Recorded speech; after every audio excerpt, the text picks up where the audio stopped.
오늘도 주의 말씀 상고할 때 주의 성령님께서 말씀을 전하고 또 사모함으로 말씀을 듣는 저와 여러분 모두에게 성령의 기름 부으심의 은혜로 함께해 주시기를 바랍니다.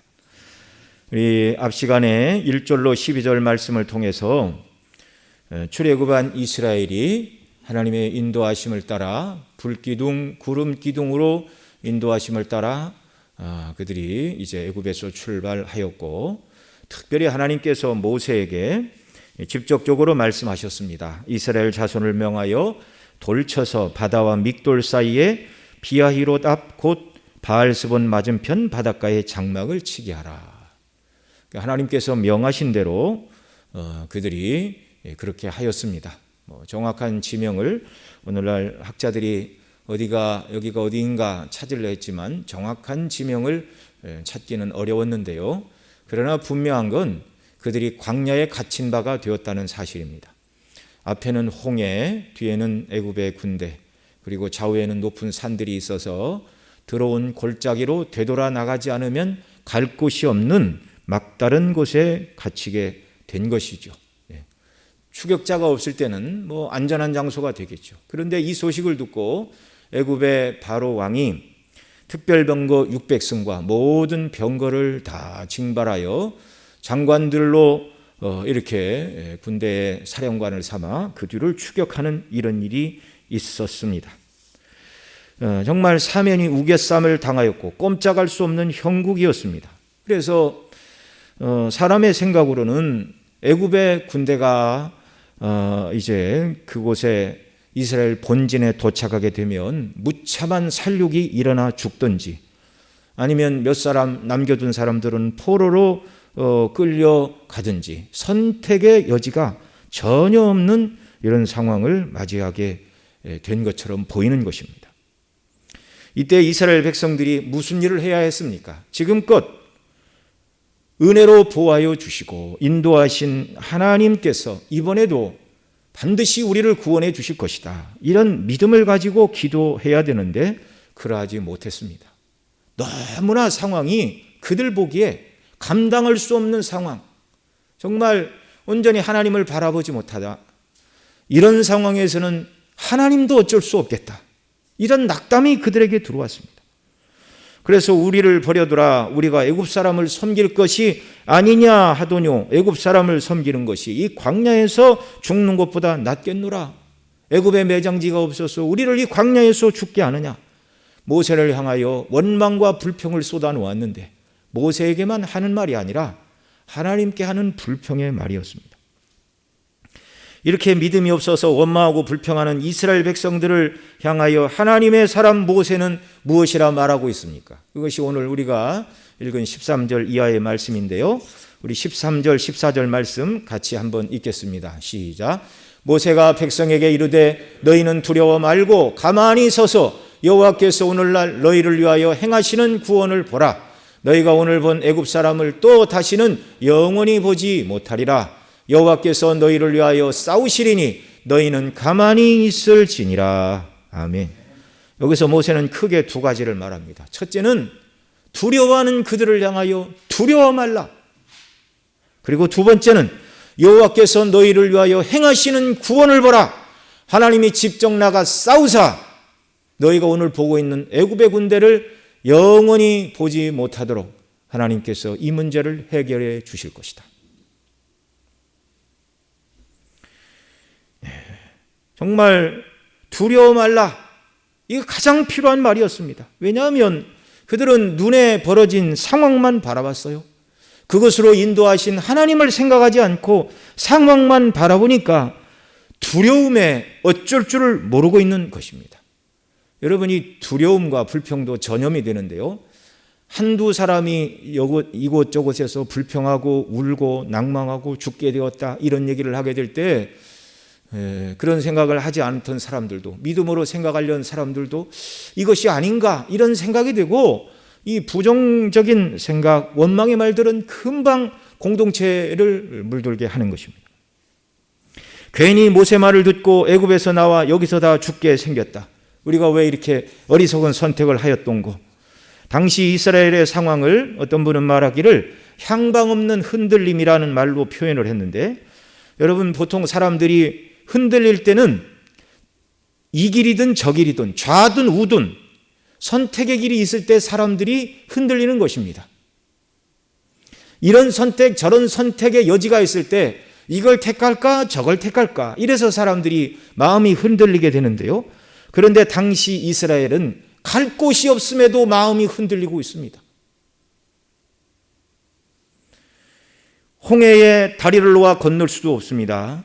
그런 물자가 거기 있을 수도 없고, 애굽의 군대가 가까이 추격을 했는데 언제 다리를 놓아 홍해를 건너겠으며, 또 여자와 아이를 포함하면 200만 명이 넘는 사람들이 거기에 모여 있는데 그들을 태워 건너편으로 건너갈 배가 있는 것도 아니었습니다.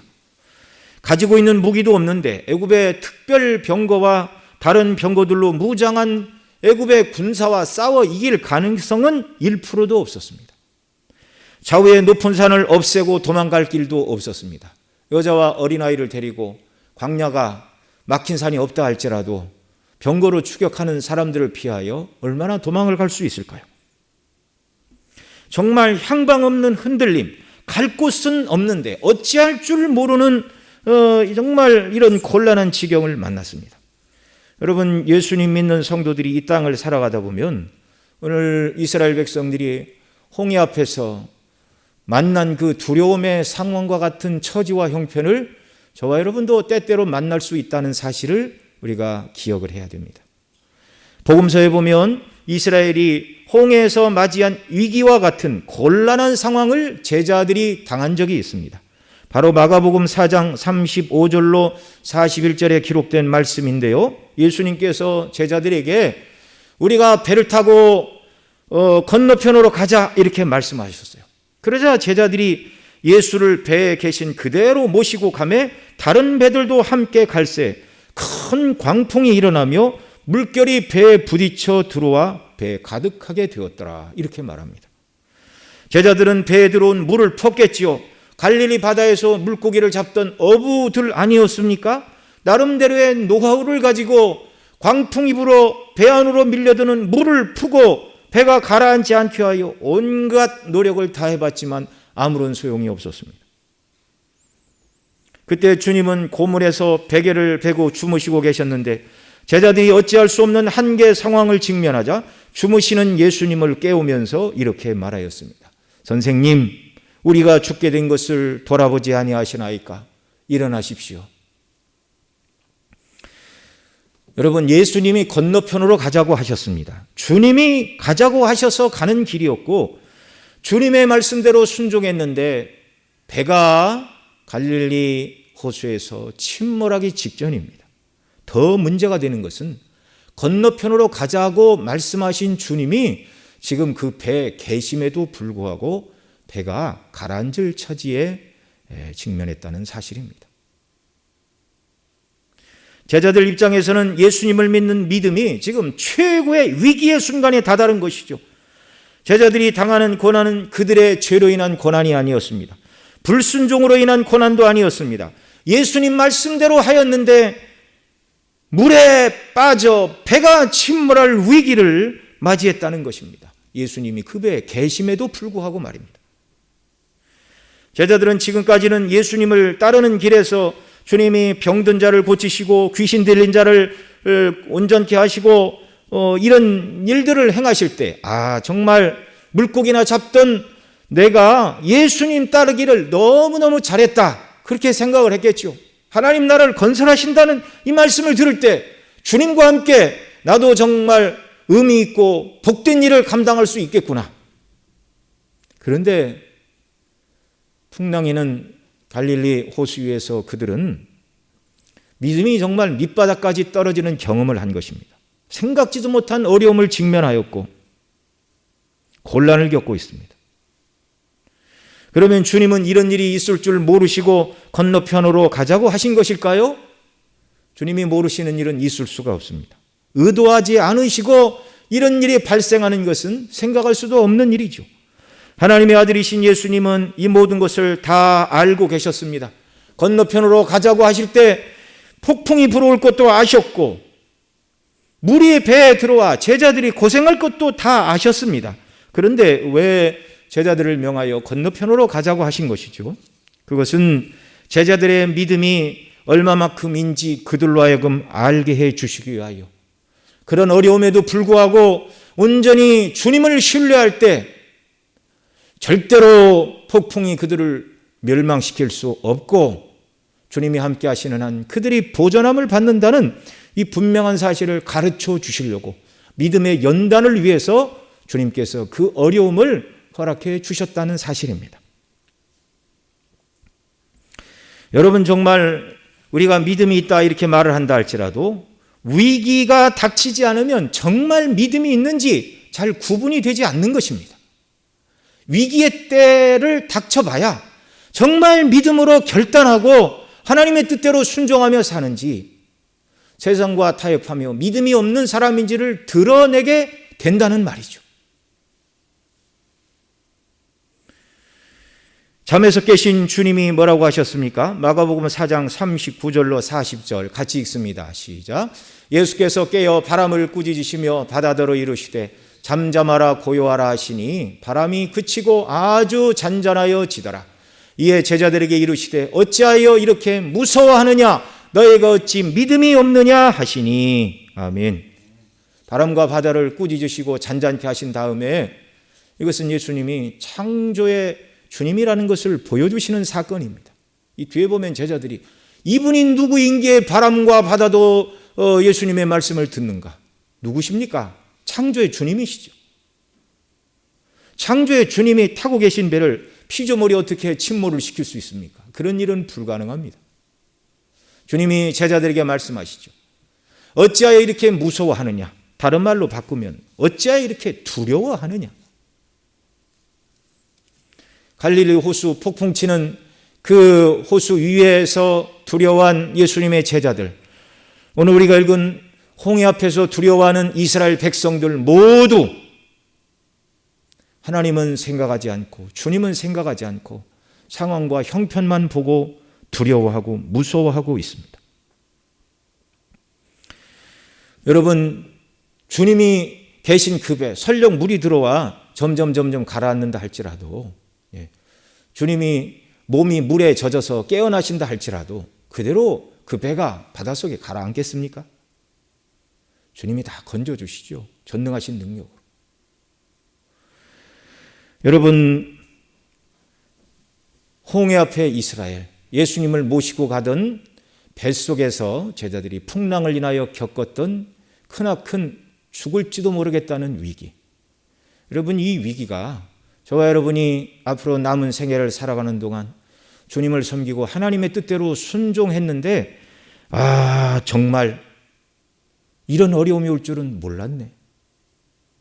하나님이 살아계시고 그리스도가 나의 주님이시라면 나에게 이런 일이 닥칠 수 있다는 말인가라고 말할 만한 상황이 우리에게도 찾아올 수 있다는 것을 여러분 알아야 됩니다.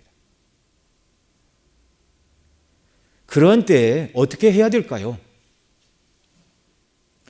주님은 제자들에게 어찌하여 무서워하느냐, 염려할 것 없다. 또 오늘 우리가 읽은 출애굽기 14장 말씀에서 하나님의 사람 모세는 두려워 떠는 백성들을 향하여 가장 먼저 한 말이 두려워하지 말라는 것이었습니다. 두려워하지 말라. 형편과 상황과 처지만 바라보지 말고 이 모든 것을 배후에서 주장하시고 그들을 인도하시는 하나님을 바라보라는 것입니다. 하나님의 뜻대로 순종한 사람만이 위기의 때 원망하지 않고 이 문제로 인하여 내가 지금 심히 두렵고 떨리지만 전능하신 하나님께서 이 문제를 해결해 주실 줄 믿습니다라고 담대히 기도할 수 있는 줄 믿으시기 바랍니다.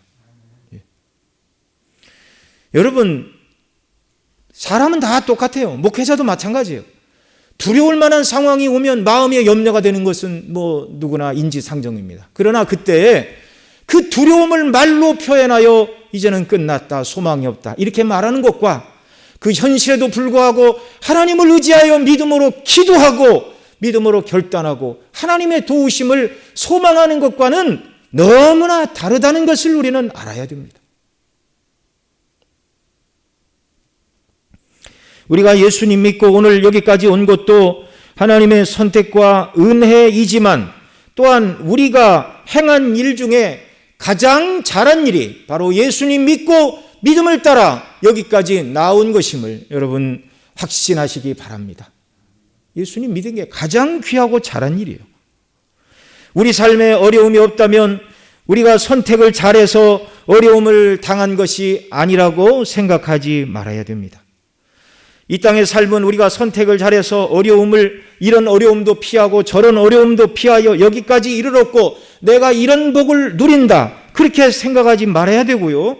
도리어 하나님께서 은혜로 지켜주셨고 함께 하셨기에 어려움이 없이 평안한 때를 지냈다라고 고백해야 됩니다.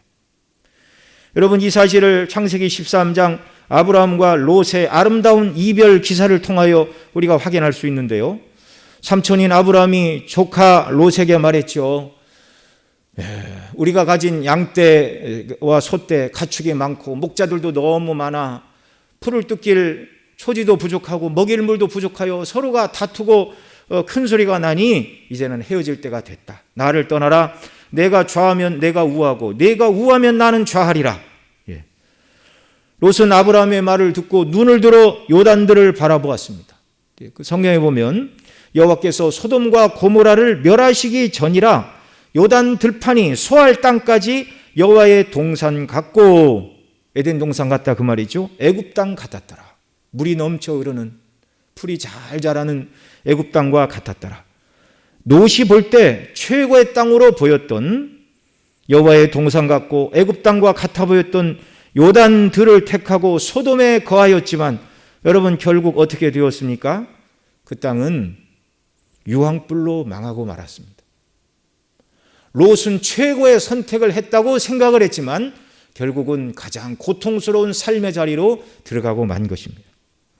그러나 롯이 떠난 후 여호와께서 아브라함에게 말씀하시죠. 너는 눈을 들어 너 있는 곳에서 동서남북을 바라보라. 보이는 땅을 내가 너와 내 자손에게 주리니 영원히 이르리라 약속해 주셨습니다.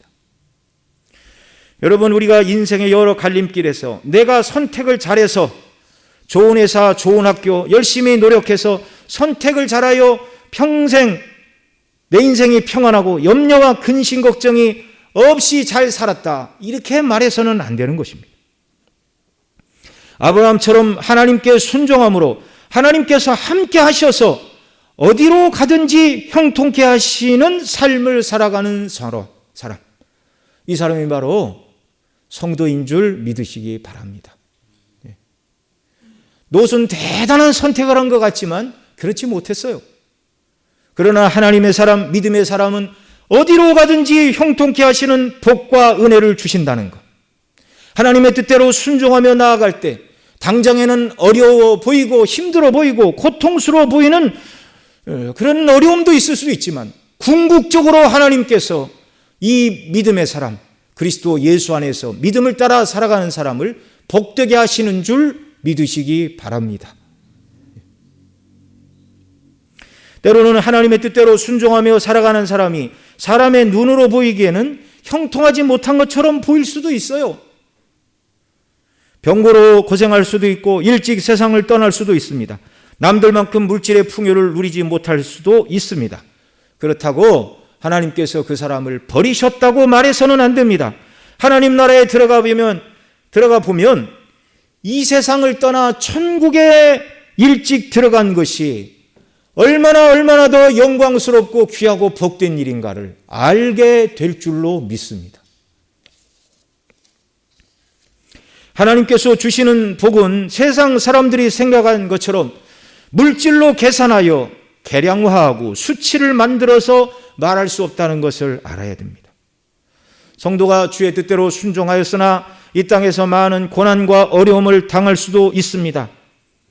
그러나 그것은 도리어 주님을 더 많이 닮게 하고 주와 동행하게 하는 방편이 된다면 천국에서 이 성도는 주님께서 저에게 순례길에 베풀어 주신 은혜가 너무나 크다고 고백하게 되는 줄 여러분 믿으시기 바랍니다. 우리는 이 좋은 것을 붙들어야 돼요. 이렇게 말씀을 드려도 영적인 은혜와 복보다 눈에 보이는 세상 것이 더 좋지요, 이렇게 말한다면 정말 우리는 기도해야 됩니다. 우리의 영적인 눈을 활짝 열어 하나님께서 그리스도 안에서 우리에게 예배하신 그 신령한 복이 얼마나 크고 귀한가를 보는 눈을 열어달라고 구해야 하는 것입니다. 자, 모세는 두려워 떠는 그들에게 두려워 말라, 이 말은요, 원망의 말을 그치라는 것입니다. 두려워 말라. 원망하고 불평할 것이 아니다. 하나님이 역사하시니 두려워 말라. 그러면 백성들은 원망하고 불평하였는데 모세는 원망하지 않고 어떻게 그렇게 하나님을 신뢰할 수가 있었습니까? 앞에는 홍해, 뒤에는 애굽의 군대가 추격하고 있고 좌우에 산들이 있어서 어디로도 갈 수 없는 형국이었는데 어떻게 모세는 그 막다른 골목에서 하나님께서 구원을 베풀어 주실 줄 믿었습니까? 어떻게 모세는 너희가 오늘 본 애굽 사람을 또 다시는 영원히 보지 못하리라고 담대하게 말할 수 있었습니까? 여러분, 하나님께서 모세에게만 미리 가르쳐 주신 게 아니에요. 이런 일이 있을 것이니 염려하지 마라, 내가 어떻게 해결해 주겠다, 모세에게만 따로 말씀해 주신 것이 아닙니다. 그러나 모세는 자신을 부르신 하나님께서 어떤 분인지 광야에서부터 지금껏 배워왔습니다. 호렙산에서 자기를 부르시면서 3가지 특별한 표적을 주셨고 바로왕 앞에 나가 10가지 재앙을 내리도록 하셨습니다. 그로 인하여 바로왕이 이스라엘을 내보내 가나안을 향하여 가도록 하신 분이 여호와 하나님이심을 기억하고 있는 것이죠. 하나님께서는 이 백성을 처음부터 광야에서 죽이시려고 애굽에서 인도하신 것이 아니라는 것을 모세는 확신하고 있었습니다. 애굽에서 인도하여 그를 부르시던 시내산에서, 호렙산에서 그를 부르실 때 이 백성이 이 산에서 너희가 나를 섬길 것이라 그렇게 말씀하셨죠. 그러니까 모세는 애굽에서 하나님이 그 백성을 인도하사 시내산에 이르게 하시고 그리고 아브라함에게 약속하신 것처럼 가나안 땅에 들어가게 하실 것을 모세는 확신하고 있었습니다. 눈에 보이는 상황보다 천지만물을 창조하시고 그 뜻대로 통치하시는 하나님, 언약에 신실하신 하나님을 신뢰하였습니다. 그래서 온갖 두려움에도 불구하고 두려워 말라, 이제는 하나님이 역사하실 시간이다. 우리가 하나님의 뜻대로 순종했다면 위기의 때 당연히 하나님의 도우심을 구할 수가 있는 것입니다. 물론 사랑하는 성도이기에 내가 죄를 짓고 잘못해서 위기를 만났다 할지라도 회개하며 은혜를 구하는 자에게 은혜를 주시건만 하물며 주의 뜻대로 순종하며 가는 길에 만난 고통과 어려움을 어찌 하나님께서 외면하신다는 말입니까?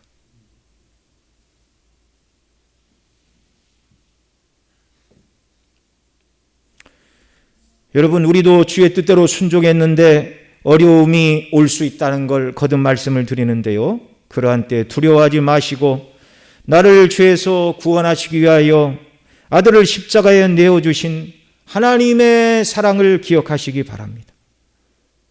주님께서는 나를 구원하시기 위하여 하늘 영광을 버리고 이 땅에 오셨고 구속을 이루시고 부활 승천하사 하나님 보좌 우편에서 지금 교회를 통치하고 계심을 믿으시기 바랍니다. 그 교회의 구성원이 바로 저와 여러분 한 사람 한 사람입니다.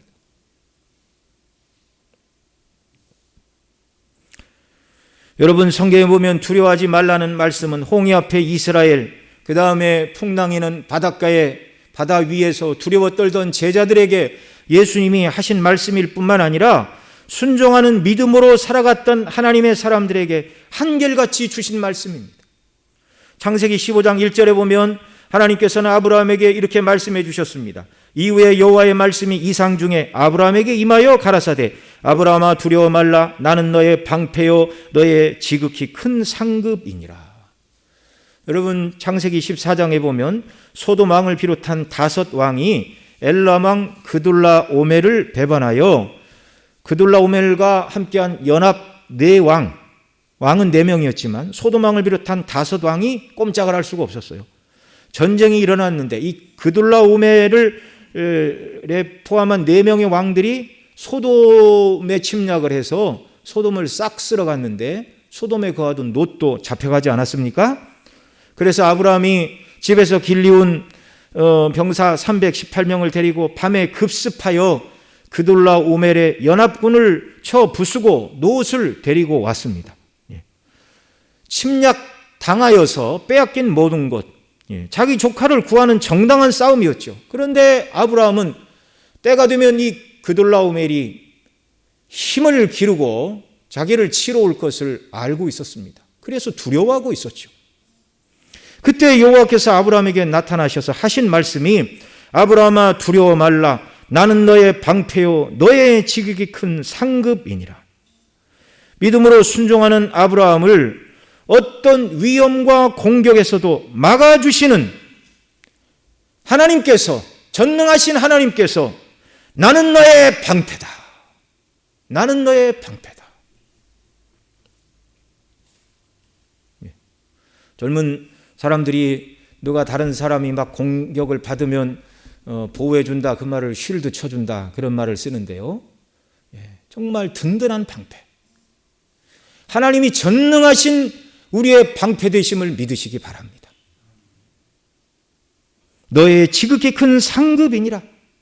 정말 하나님께서 우리의 상급이 되십니다. 두려워하지 말라는 말씀이 항상 믿음의 사람들에게 주어졌죠. 모세 이후 이 이스라엘 백성을 이끌고 가나안 땅 정복 전쟁을 해야 되는 여호수아를 향하여서도 하나님께서 이렇게 말씀하셨습니다. 내가 네게 명한 것이 아니냐. 마음을 강하게 하고 담대히 하라. 두려워 말며 놀라지 말라. 내가 어디로 가든지 내 하나님 여호와가 너와 함께 하느니라 약속해 주셨습니다. 주의 뜻대로 순종할 때, 하나님이 명하신 일을 감당할 때, 우리를 구원하신 우리 주 예수 그리스도의 복음의 영광을 위하여 정말 믿음으로 섬기고 나아가는 그 길에 어려움이 임할 수도 있지만 두려워 말라는 말씀입니다.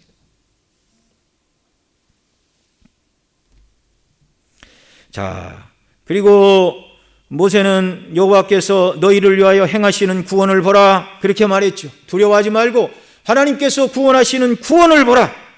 그리고 모세가 하나님 앞에 기도할 때 하나님께서는 이제 이 문제의 해결책을 어떻게 제시하여 주십니까?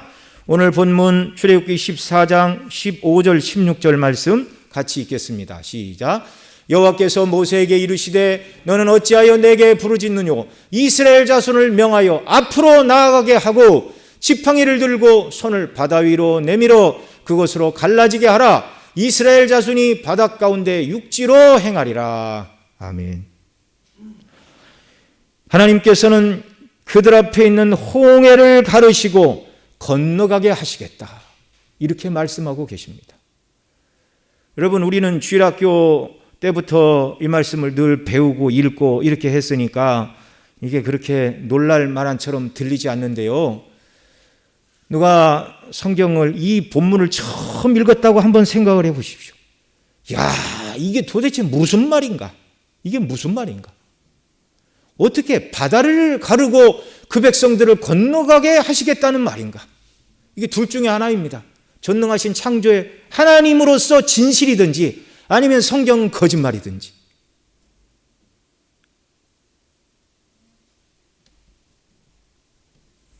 애굽에서 나온 뒤 지중해 해변길로 블레셋 사람의 땅으로 가면 빨리 가면 일주일, 늦게 가도 2주간이면 갈 수 있는 길이라고 말씀을 드렸는데 전쟁을 보면 애굽으로 돌아갈까 하여 글로 하나님이 인도하지 않으시고 홍해를 낀 이 광야 남쪽으로 이렇게 인도를 하셨죠. 그래서 사람이 생각할 때는 다시 가나안 땅을 가려면 홍해 옆길을 따라서 올라가 가지고 블레셋 사람의 길로 다시 가야 됩니다.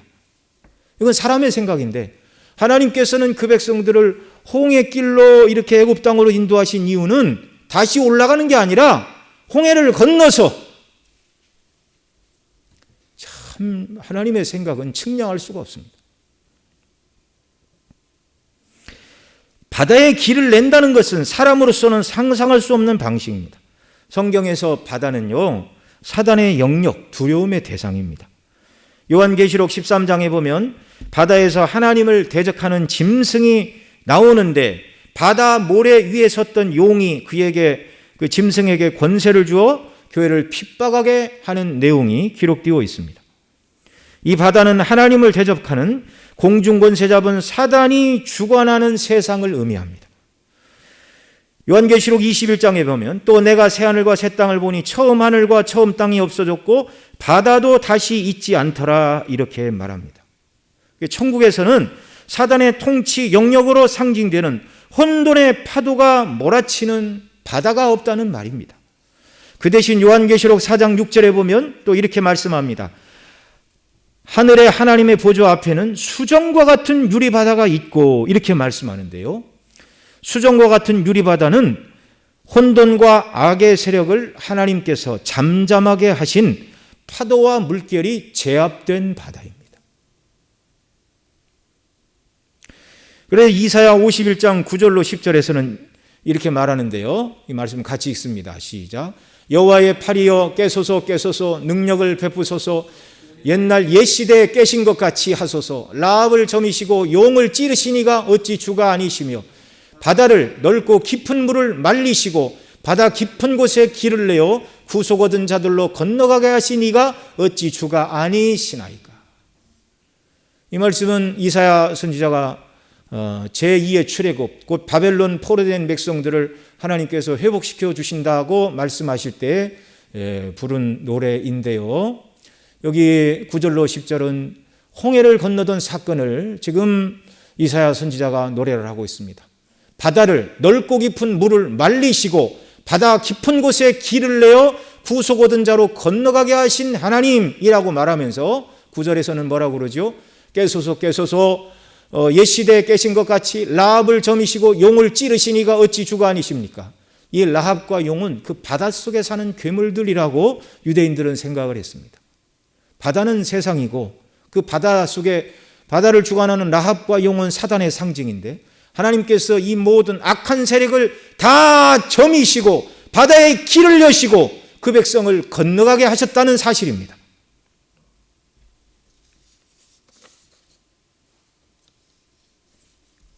사람은 그 누구도 생각한 적이 없는 홍해를 가르시고 마른 땅같이 그 땅을 건너게 하시려는 하나님의 뜻, 두려움의 대상인 바다, 사단의 통치 영역인 혼돈의 바다를 하나님께서 가르시고 길을 여시고 그 백성을 건너가게 하신다.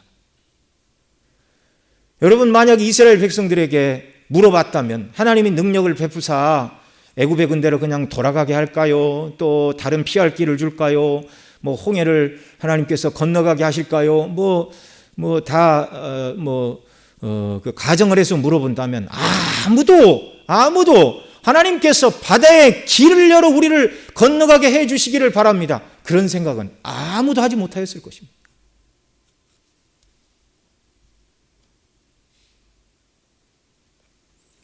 (17절) (18절) 말씀 또 같이 읽겠습니다. 출애굽기 14장. 내가 애굽 사람들의 마음을 강팍게 할 것인즉 그들이 그 뒤를 따라 들어갈 것이라. 내가 바로와 그 모든 군대와 그 병거와 마병을 인하여 영광을 얻으리니 내가 바로와 그 병거와 마병으로 인하여 영광을 얻을 때에야 애굽 사람들이 나를 여호와인 줄 알리라 하시더니. 아멘. 그리고 애굽 사람들은 이스라엘이 건넌 홍해 길로 따라 들어오게 될 것인데 내가 바로와 그 모든 군대와 병거와 마병을 인하여 영광을 얻을 것이다. 하나님께서 그들을 다 홍해에 심판하실 것이라고 말씀하고 계십니다. 19절로 20절도 같이 읽습니다. 이스라엘 진 앞에 행하던 하나님의 사자가 옮겨 그 뒤로 행하며 구름 기둥도 그 앞에서 그 뒤로 옮겨 애굽 진과 이스라엘 진 사이에 이르러 서니 저편은 구름과 흑암이 있고 이 편은 밤이 광명함으로 밤새도록 저편이 이 편에 가까이 못하였더라. 아멘. 앞에 출애굽기 14장 10절에 보면 애굽의 군대가 가까이 옴을 보고 이스라엘 백성들이 놀라서 두려워 소리를 질렀죠. 그런데 애굽의 군대가 이스라엘 본진에 이를 때쯤 되자 앞에서 행하시던 여호와의 사자가 이스라엘 진 뒤 애굽 군대 사이에 거하시니 구름 기둥도 따라서 그곳으로 옮겨갔는데 애굽 군대 쪽에는 구름 기둥과 흑암이 임하였고, 반대편에 있는 이스라엘 진에는 불 기둥이 불을 환하게 비추어 그 백성들을 보호하고 있는 모습입니다. 아무리 특별병거를 타고 왔다 할지라도 그들이 보이지 않는 길을 어떻게 가겠습니까? 꼼짝 못하는 거예요. 제가 한 달 전에 밤에 장례가 있어서 지방 다녀올 일이 있어서 갔는데, 갑자기 안개가 확 몰아치니까 고속도로고 뭐고 별 도리가 없습니다. 그냥 차 세우고 가만히 있어야 돼요. 참으로 하나님의 행사는 놀랍습니다. 하나님이 구름으로만 그들을 가리셔도 애굽의 군대는 무용지물이 되는 거예요.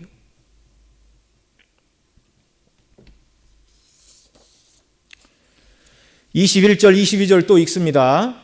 모세가 바다 위로 손을 내어민데 여호와께서 큰 동풍으로 밤새도록 바닷물을 물러가게 하시니 물이 갈라져 바다가 마른 땅이 된지라.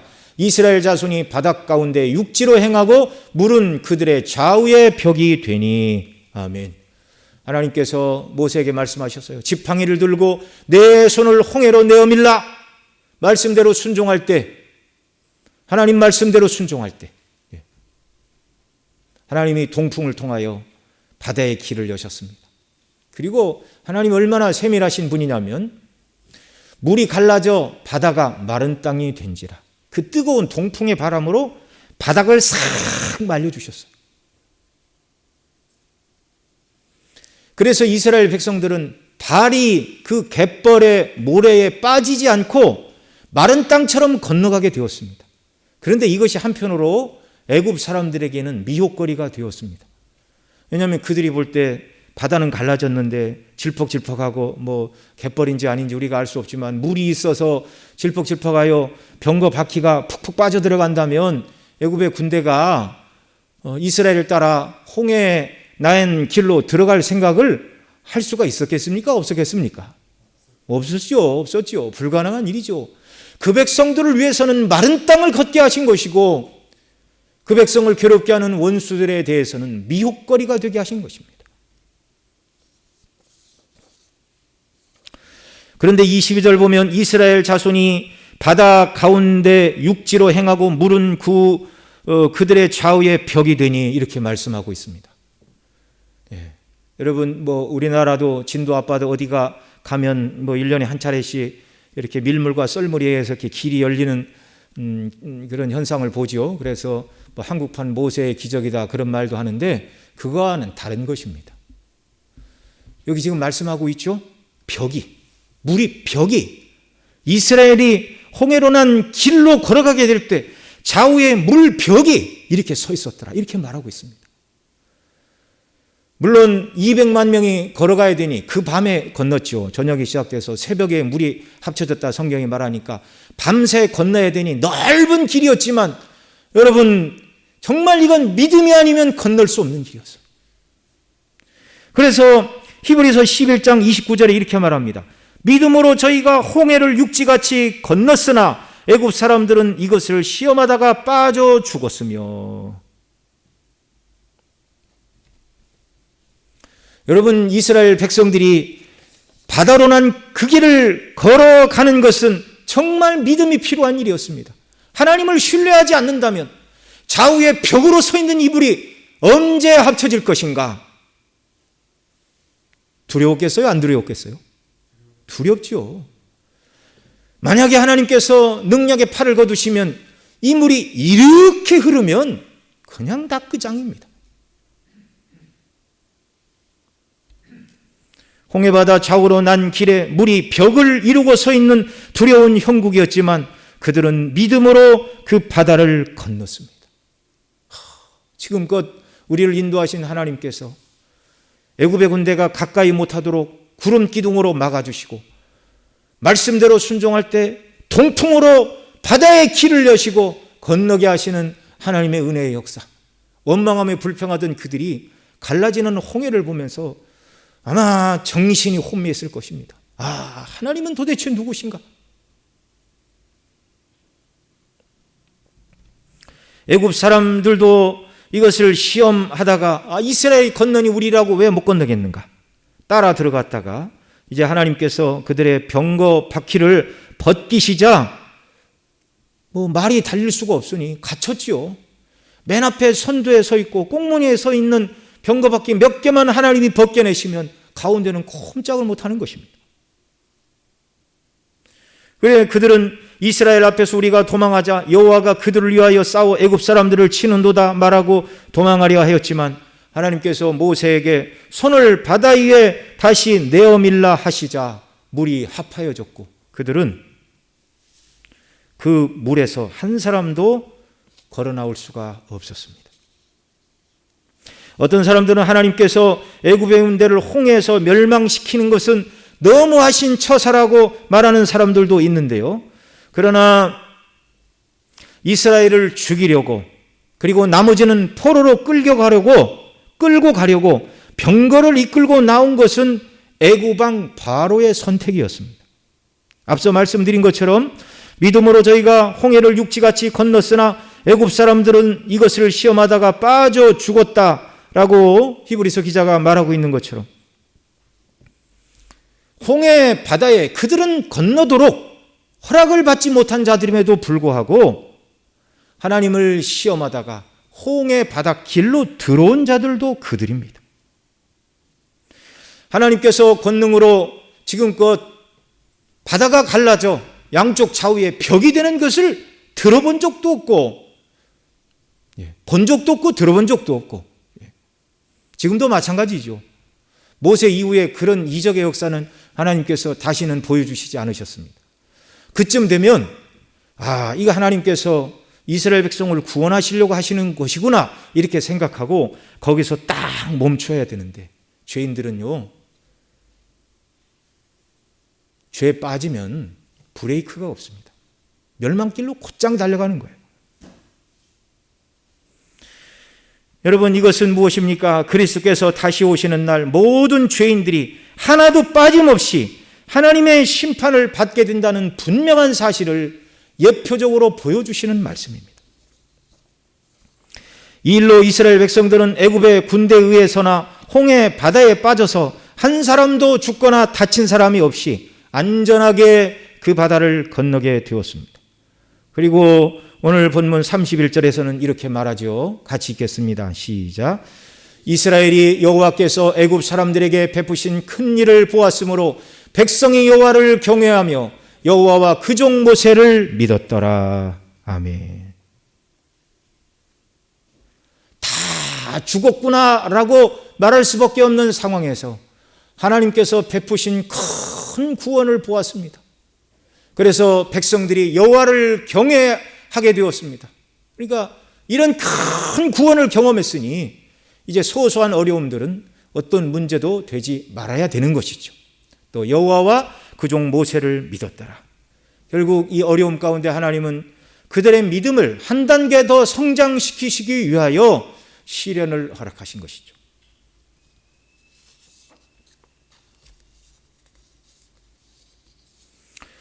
하나님의 말씀대로 순종했는데 가장 큰 위기가 찾아왔습니다. 그 위기에 하나님은 사람이 전혀 생각하지 못한 방식으로 그들을 구원해 내셨습니다. 고린도전서 10장 11절에 사도 바울은 광야 사건을 언급하면서 이렇게 말씀합니다. 같이 읽습니다. 저희에게 당한 이런 일이 거울이 되고 또한 말세를 만난 우리의 경계로 기록하였느니라. 아멘. 이 홍해를 건너는 사건은 오늘 우리에게 거울이 되는 것이죠. 예수님을 믿고 믿음으로 살아도 때때로 어려움이 우리에게 찾아올 수 있다는 사실을 보여주는 것입니다. 그러나 홍해를 건너게 하시는 이 사건을 통하여 주의 뜻대로 순종했을 때 찾아오는 그 모든 어려움들을 인하여 첫째는 두려워하지 말라는 교훈을 우리에게 주십니다. 그리고 반드시 하나님의 때에 하나님의 방식으로 구원을 베풀어 주심을 여러분 믿으시기 바랍니다. 거울로 주셨다니까요.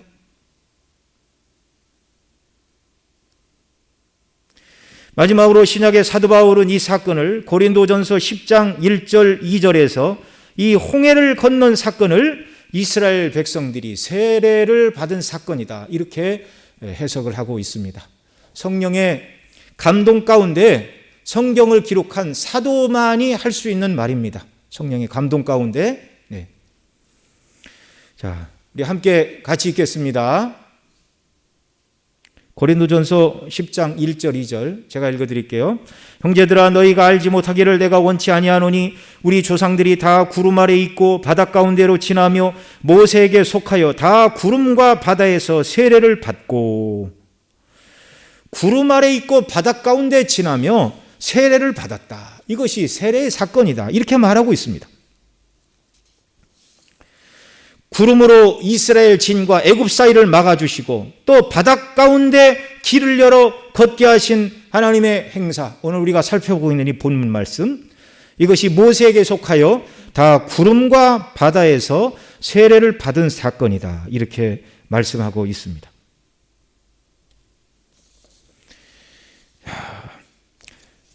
여러분, 이스라엘 백성들이 애굽에서 나올 때 6월절에 어린 양의 피를 문 임방과 솔주에 바르고 구원을 얻었죠. 그것은 예수 그리스도의 보혈의 피를 상징하는 것이라 말씀을 드렸습니다. 구약이나 신약의 백성이나 오직 예수님의 피로 구원을 얻는다, 이것을 말씀을 드렸는데요. 그 예수님 피로 구원을 받고 애굽에서 나온 그들이 홍해를 건너므로 세례를 받은 사건이라고 사도 바울이 고린도전서 10장에서 가르치고 있습니다. 여러분, 세례는 무엇입니까? 내가 예수님을 믿는, 예수님이 나의 구주요, 나는 예수님 안에서 죄에 대하여 죽고 의에 대하여 다시 산 자요, 나는 이 세상 사람과 다른 사람이라는 것을 인치는 표가 바로 세례입니다.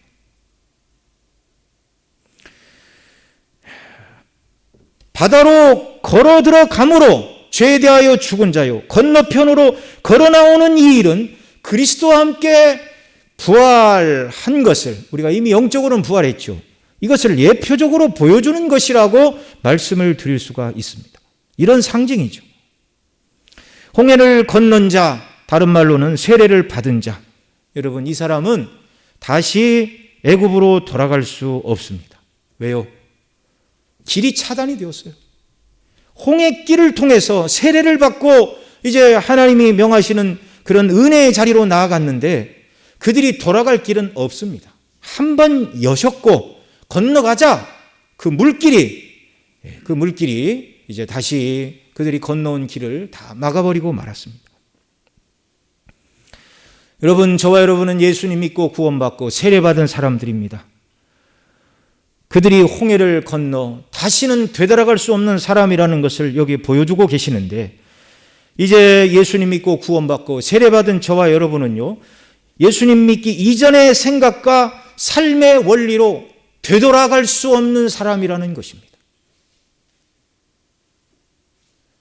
여러분, 이렇게 말씀을 드리면 아쉽습니까? 좋습니까? 너무너무 좋지요. 아쉬울 게 뭐가 있어요?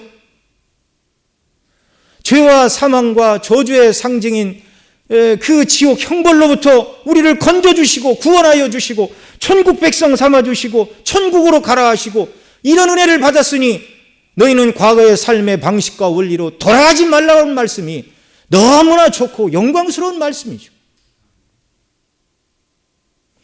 그리스도 안에서 저와 여러분은 과거로 되돌아갈 수 없는 사람입니다. 애굽의 모든 영향력에서 벗어난 것이 홍해 바닷길인데, 이 길은 애굽의 군대가 수장됨과 동시에 막혀버린 길, 없어져 버린 길, 다시는 되돌아갈 수 없는 길. 그리스도 안에서 구원받은 저와 여러분은 또한 옛사람의 삶의 원리와 방식이었던 애굽의 삶, 곧 구원 이전의 삶으로 다시는 돌이킬 수 없는 사람이라는 것을 오늘 본문 말씀을 통해서 우리가 확신해야 하는 것입니다. 오직 천성을 향하여 하나님께서는 믿음으로 앞으로 어려움이 와도 두려워 말고 낙심하지 말라. 하나님을 의지할 때 이스라엘 백성들 앞에 홍해가 갈라지는 것과 같은 은혜를 주신 하나님이 반드시 우리에게도 그와 같은 은혜를 주실 것이다. 그러니 두려워도 말고 낙심하지도 말고 과거로 되돌아갈까, 믿지 않을 때의 삶으로 되돌아갈까 꿈도 꾸지 마시기 바랍니다. 오직 하나님께서 위에서 부르신 상급을 향하여 날마다 전진하고 우리를 부르신 하나님, 우리를 사랑하신 예수 그리스도가 누구인가를 더 우리 눈에 선명하게 보여주십시오. 가르쳐 주십시오. 천국의 영광이 우리 눈에 더 분명하게 보이게 해달라고 기도하며 순례길을 믿음으로 담담히 걸어가는 저와 여러분 모두가 되시기를 바랍니다. 기도하시겠습니다. 사랑하시는 아버지 하나님, 고맙고 감사합니다. 정말 두렵고 떨리는 상황에서 모세는 하나님을 의지하여 두려워 말고 여호와께서 행하시는 구원을 보라고 말하였는데, 오늘 우리에게도 이와 같은 믿음을 더하여 주옵소서. 오직 주님이 기뻐하시고 뜻하신 대로 순종하는 자녀들이 되게 하시고, 어려움이 와도 두려워 말고 반드시 하나님께서 이 모든 문제 위에 해결책을 주시고 은혜를 주심을 신뢰하며 살아가는 저희들, 정말 구원받은 자녀로서 애굽의 삶을 부러워하거나 과거의 삶으로 돌아갈까를 생각하는 사람이 한 사람도 없게 해주시고, 부르심의 상급을 바라보고 영원한 천성을 향하여 믿음으로 나아가는 저희들 모두가 되게 하여 주시옵소서. 우리 구주 예수님의 이름으로 기도드리옵나이다. 아멘.